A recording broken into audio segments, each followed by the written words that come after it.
everyone. Welcome to our press conference with LFC Women Interim Manager Amber Whiteley as we look ahead to Sunday's clash with Aston Villa, mostly on Zoom today. And we'll kick off with Ellie Thomason from BBC Sport. Ellie. Hi Amber, hope you're okay. Hi Ellie. Obviously it's been 7 days now since your last game. How's the team looking as it stands before Sunday's game? Team news is good. Got everyone fit, healthy, just still without Hannah. She had a little setback earlier in the week, but we shouldn't keep her out too much longer than expected. And how's it been this week? Obviously after the game you kind of said it wasn't like you that night when losing to Arsenal. You said it wasn't like us, it wasn't a typical Liverpool performance. What's it been like this week, and are you happy with kind of the preparations heading into the weekend? We've had a good response this week. Didn't expect anything different really. We review and reflect in the same way as we would with coming off the back of a win. So lots to take from that game. They've been really good in training this week, and we're ready for Sunday. And how's Jazz Matthews been this week? I know everyone said after the game they'll rally around and pick her up. Has she taken much picking up this week, or has she just got on with it and bounced back? No, she's been absolutely fine. And going into these last 5 games, obviously you've still got an FA Cup semi-final to play for, but in terms of the league in these last 5 games, how much have you got your eyes on that fifth place finish? Is that what you're targeting? Are you setting those kind of targets yet? I think that's something that we can definitely aspire to. Other than the position in the league, we want to improve every week. We want to improve the performances. I think that's just as big of a focus for us as our, where we finish in terms of our league position. And how have you, obviously before you'd even took charge of a game, when you were named interim manager, you said, you're keen on the job on a full-time basis. Is that still the case? Have you enjoyed kind of your run so far, and is that still your ambitions going forward? Absolutely loved it. Got really good people here in the building. I've said that so many times before. Great staff, great players. Fantastic club to work for. So yeah, nothing's changed on that front. Well, and just one question away from this weekend's game and yourself. I don't know if you saw, but this week there were some comments from the Brighton owner saying that obviously they're going to build a purpose-built women's stadium for the club, but he said that it might be an option that female footballers need to play on different types of pitches to men footballers to kind of reduce the risk of injuries. Is that something you've ever kind of thought sorry, I'm putting you on the spot a bit now, but in your time in the game, is that something you've ever thought of that could kind of reduce the number of injuries to female players, or do you think it still needs a lot more research before we kind of get to that sort of conclusion? Ellie, I don't think I've got the right the knowledge to be able to answer that question to give you a proper opinion. I think go out and do the research, and go forward from there. Thank you. Sorry, that was a bit of a curveball. All the best for this weekend. Thanks, Ellie. Thanks, Ellie. And we'll go round if we go to Megan Fringa from The Athletic. Megan? Yeah. Hey, how are you? Blah, blah, sorry, I'm all over the place in this shop. How are you doing today? Yeah, good. Thanks, Megan. Yeah, real quick, you just said that the last game wasn't a typical Liverpool performance. Obviously, you've only been in charge for a couple of games now, but under you, what do you think a typical Liverpool performance is? Organised, with and without the ball.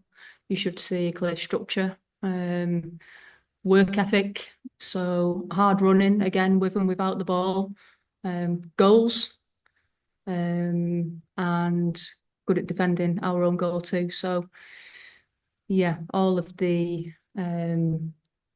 things that you would expect from Liverpool Football Club, from a team that plays for Liverpool, all of the things that our fans want to see and to get behind. And looking at your opposition this weekend, Villa, when you look at that team, do you expect them to be in the position that they are currently? I think they've got a really good squad over at Villa. Obviously, Natalia's still quite new in. I think she needs some time to really bed in her ideas. but we've got to be, they've got a really good team, and we've got to be ready for that threat on Sunday, because they're absolutely capable of producing a good performance and putting us under pressure. So yeah, we've got to be ready for them on Sunday. And I know you can't say too much because obviously you've got to keep some aces up your sleeve. But when you do consider Villa, what do you think their biggest sort of strength is?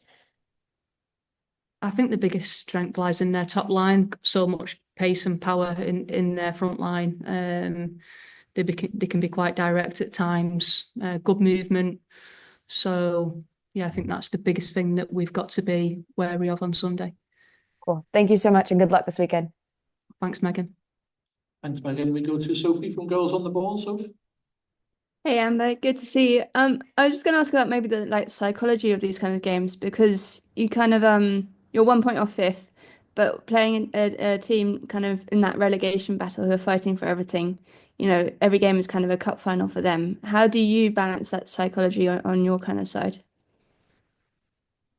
I think rule number one for me, regardless of who you're playing, you pay respect to your opponent, and you do that by preparing well and working hard throughout the week. So nothing has changed for us in that respect.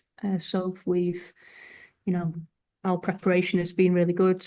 It's been really diligent, and it's been brilliant in training. So we'll be, properly prepared for Sunday.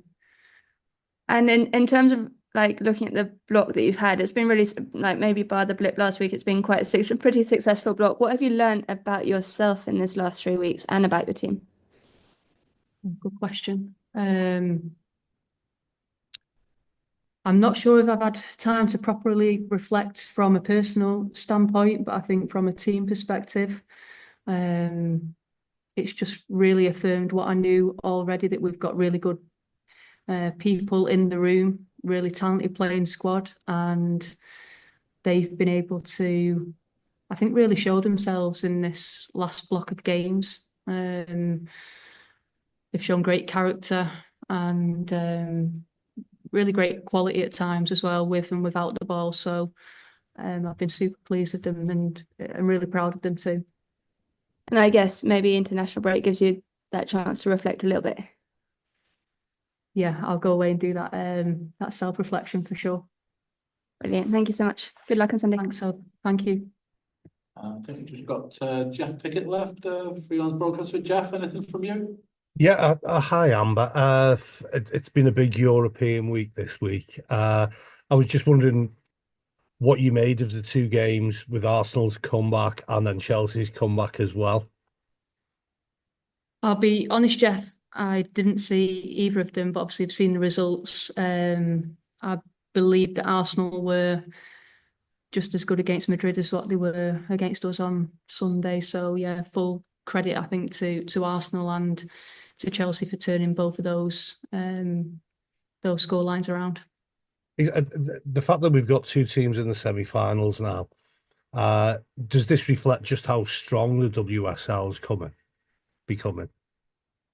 Yeah, I think so, and really pleasing to see, two English teams in the semi-finals of that competition. So yeah, best of luck to both of them. Thanks very much. Thanks, Jeff. I think that concludes us for today. Thank you very much, everyone. Hopefully see a couple of you at St Helens on Sunday. Otherwise, enjoy your football wherever you're seeing it. Thanks very much. Thank you. Thanks, everyone. Cheers, bye.